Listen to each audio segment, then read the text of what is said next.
Good day, everybody. Rob here at WesternPacificWeather.com. It is the 2nd of November, 2010, going on right about 1300 Japan Standard Time. That's right around 04 Zulu for the rest of you worldwide here. And only about two areas of really concern here today. We have a very large low pressure moving up into the Sea of Ashtakis. It was a little spin-off after Chaba moved by. Not really the same system. It was actually attached to the stationary front, but very large right now and bringing much cooler temperatures across Japan.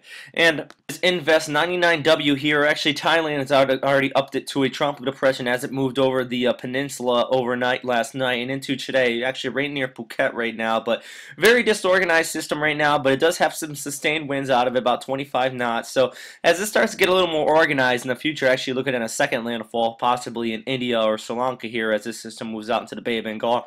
And also you can notice on this map right in here, you also see Sierra 2 Sierra down here. It's actually right near the Cocos Islands, moving pretty much south. It's about the only landmass that this system will affect. As it starts to drift farther to south, it's eventually going to dissipate in the prevailing westerlies down in this southern hemisphere here.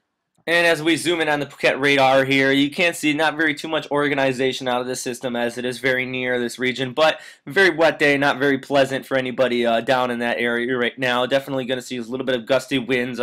Sea level pressure out of Phuket right now showing about 1,007 millibars, so not very deep system, but just something to note. This really is just an enhancement on the Monsoonal trough, and definitely some widespread minor flooding will be reported throughout Thailand here as this system passes. Thailand did up this system to a tropical depression. Vice JTWC still kept it at a invest area, but see this depression just eventually making landfall over Thailand here and eventually departing the peninsula over the Phuket in this region. So definitely going to see this system slightly dissipate a little more, but then as it moves off towards the west here, looking at some more reorganization out of it. As you can see here with this NOGAPS model showing 0Z on the 4th, some pretty good reorganization out of this system as it starts to move out into the Bay of Bengal here. And as we scroll down a little bit more, you can see it drifting farther to the west here, and eventually looks like it might make landfall near Sri Lanka or a little bit farther up the coast near India right in here. So basically all of India and Sri Lanka start to need to look at the system pretty closely, and I did notice on India's website they're already starting to put out some warnings on this system, so just something to know as we go into the coming days. So right now NOGAPS looks like a landfall right around the 6th into the 7th near Sri Lanka, so just another thing to keep an eye on here. And also as we look at the European model here in the long range, you can kind of see down here in the Bay of Bengal the system developing up here and eventually making its way towards the west, making landfall just north of Sri Lanka and India right in this region. So just another thing to know, just need to watch the system right now. Definitely warm enough waters over this region. Shear looks like it's going to be remaining around about 10 to 15 knots throughout the entire area. So another thing to know, it could blow up into a pretty strong storm, but still very long range. So. And actually, let's move back off to the northeast here. You can see some lows actually moving over Japan and Korea here, and basically some high pressures ridging behind it. We look at the current surface chart. Fairly deep low up here of 978 millibars up in the Sea of O, and this is an attached cold front with it. And overall, very strong high pressure of 136 starting to move in over the region as well into China and Korea here, and some very strong northerly winds. And right here, actually, you can see this little ridging right in here. This is basically to the mountains right in this region. So just one thing to know is not really an extension of any pressure. That's actually geographic related right in here. And you see this troughing right in here.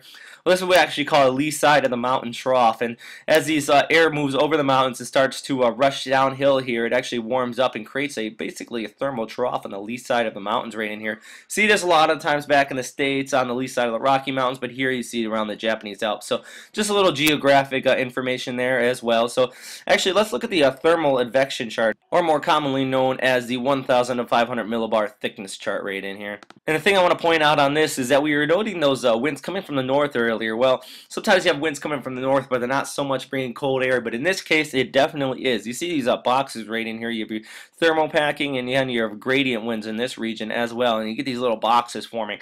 Well, that basically indicates that you're going to have much colder temperatures starting to move into the area, and even warmer temperatures. If you actually look at warm fronts up in this region, you have these southerly winds right in here. So this is where that warm front basically starts right here, and you have your cold front extending down this way at the front end of this thermal packing. But overall, though, definitely going to start seeing some cooler temperatures coming here to Honshu and Korea and basically northern China throughout this entire area, right behind this thermal packing right in here. And already look like going to be seeing some lows in the 40s and possible 30s up here in Korea, and definitely into the 50s over much of Japan here. Oh, another thing I want to note here as well, you see this line right here called the 540 line. just for a general rule of thumb, now very general, it differs slightly from location to location, but this is a line most forecasters look at for the possibility of snow. North of that line you might see snow, and south of it you could not see snow. But it definitely differs from latitude and from topographic areas, but definitely just one thing to note here is you're starting to see this move south of Seoul here. You could start to see some definitely freezing temperatures drop into that region there.